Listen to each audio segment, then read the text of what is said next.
নৈহাটি বড়মার মন্দিরে কাঠির এক মহিলা ভক্তের জীবনে ঘটল এক অলৌকিক ঘটনা, যা শুনলে গায়ে কাটা দেবে আপনার। ঠিক কি হয়েছিল শুনুন একবার। নৈহাটি শহরের গলির এক নীরব দুপুর, কাঠির এক মহিলা, নাম ছিলেন সুমিতা, ঘরবন্দি, জীবনের গায়ে হানা দিয়েছে আর্থিক দুর্দশা। একদিকে যেমন ছিল চাকরি হারানো, ঋণের বোঝা, কোথাও আসার আশ্রয় নেই। হঠাৎ মনে পড়ে নৈহাটিতে বিখ্যাত বড়মার নাম। সেই নাম যেন গলির গভীরে বেঁচে থাকা এক আভাস, এক রহস্যময় আরও। বড়মা, বড়মা। সুমিতার কণ্ঠে এক অস্পষ্ট আঘাত, এক অদ্ভুত প্রার্থনা। রাত নামার পর ঘরের চারপাশ অন্ধকারে ঘিরে হঠাৎ ঘটে অজানা কিছু।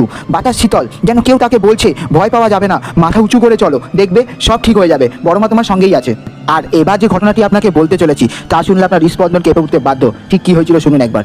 সুমিতা দেবী, যার মনে এগিয়ে চলার সাহস জাগে, গভীর ভক্তিতে বড়মার নাম উচ্চারণ করতে থাকে। দিন যত গড়ায় তার জীবন যেন এক অদেখা মায়াবী রহস্যর মতো বদলাতে থাকে। পয়সার প্রবাহ শুরু হয়, চাকরির নতুন দরজা খুলে যায়। যে কষ্ট তাকে নাড়িয়ে দিয়েছিল একসময়, সেই কষ্ট যেন নিখোঁজ হয়ে যায়। শুধু বড়মার নামে জাদু। এখন আর্থিক অন্ধকার দূর হয়ে গেছে তার জীবনে। সুমিতার মুখে একটাই কথা, যে নাম স্মরণ করে বড়মার, সে কখনো অসহায় হয় না, কারণ বড়মার আশীর্বাদ সৃষ্টি হলো এক রোমাঞ্চকর মায়া।